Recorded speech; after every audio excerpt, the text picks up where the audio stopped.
Bom dia, boa tarde, boa noite, pessoal. Tudo bem? Nós somos o canal Pedrógrafo e vamos fazer a prova do SPSEC 2011 de Geografia. Vamos à questão 1.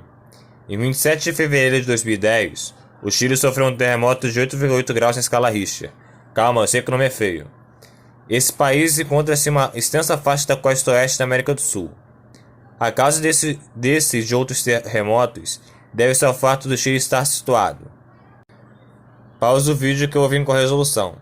Antes de tudo, você precisa saber que das 5 alternativas, a SpaceX vai te botar entre duas e dá para tirar 3 facilmente.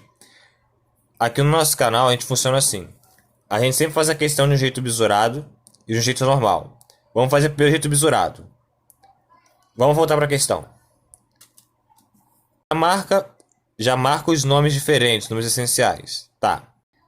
Ele falou do terremoto de 8,8 graus na escala Richter. A escala Richter, ela funciona igual as nossas notas na escola.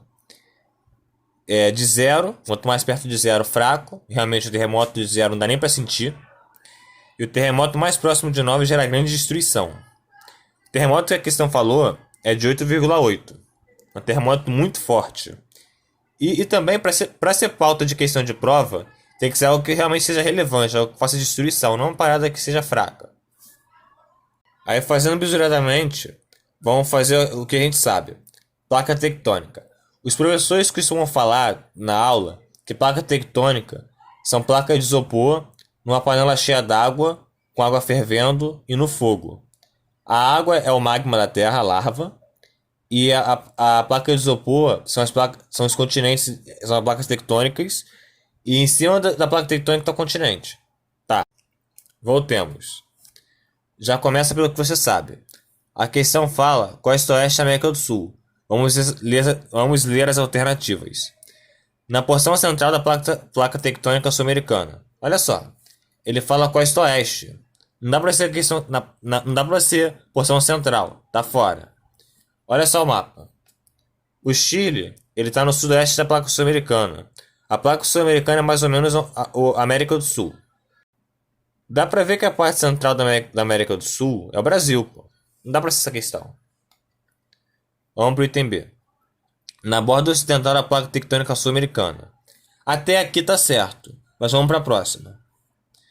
No limite ocidental da placa tectônica do Pacífico. Não. Até aqui tá fora. Porque olha só. As placas tectônicas são essas. A placa sul-americana é essa daqui. A placa de Nazca é essa daqui. E a placa do Pacífico é essa daqui. Então, não é essa. Então não é essa. Aí ele fala, no limite oriental da placa tectônica sul-americana. Olha só. Se você não soubesse de nada, o limite oriental é o Brasil, não o Chile. O Chile está aqui. E voltando à placa, o limite oriental da placa sul-americana é no meio do Oceano Atlântico. Tá fora. Vamos ler a letra E. No limite ocidental da placa tectônica de Nazca. Quando a gente não sabe o nome, a gente não tem que chutar essa ou excluir. A gente tem que guardar a questão. Mas sim, até aqui tá certo. A gente fica entre a B e a E. Viu como a prova te deixa entre duas sem você precisar fazer muito esforço? Tá, vamos continuar lendo. Dobramento moderno formado por movimentos orogenéticos na B. Seguinte. Movimento orogenético é um movimento horizontal que a placa faz, que com o choque, lembra que eu falei dos pratos? Ela bate uma na outra e gera tremores, os terremotos. Só que esse movimento é tão violento, por ser horizontal, que você imagina, como eu falei aqui, que a placa tectônica é um prato. Quando um prato bate no outro muito violentamente, o tremor é muito forte e na vida real eles quebram. Não tem como uma placa tectônica quebrar porque ela é uma grande massa de terra. Mas o que acontece? Ela vai para cima, gerando cadeias de montanhas e montanhas, porque o choque é muito violento. Quando tem batida de carro, por exemplo, é comum que quando um carro bate no outro, ele vá para cima. E é o que acontece com a placa tectônica. Coincidentemente não, é real. Esse choque de placas, o choque convergente, converge, encontra, união, que é aquele ditado, unidos venceremos. eles geram a Cordilheira dos Andes, que é uma grande cadeia de montanhas aqui no sudoeste, oeste e noroeste da América do Sul. Aí até para lembrar, você sempre quando você precisasse lembrar de orogênese, o movimento orogenético, lembra de ouro, dois O's, e ouro, ori, parece parecido, né? Sim, porque o movimento orogenético ele se dá na horizontal, que é uma placa batendo na outra de forma horizontal.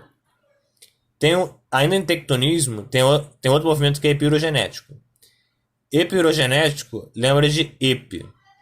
Que a gente está ouvindo muitas notícias hoje, né? O Brasil é o epicentro do coronavírus.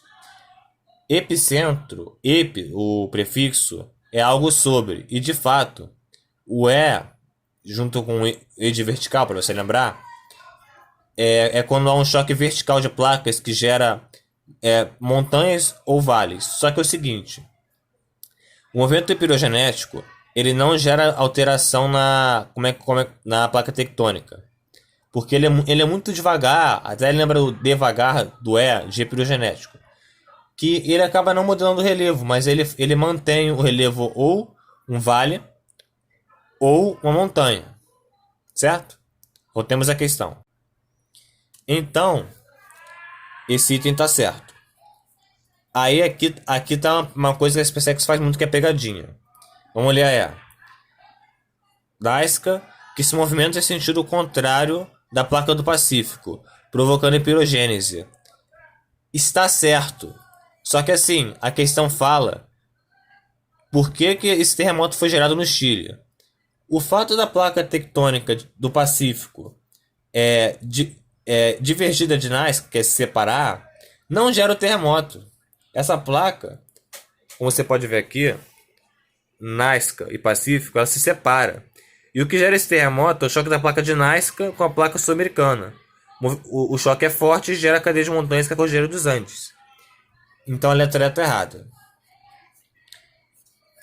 Gabarito e letra B.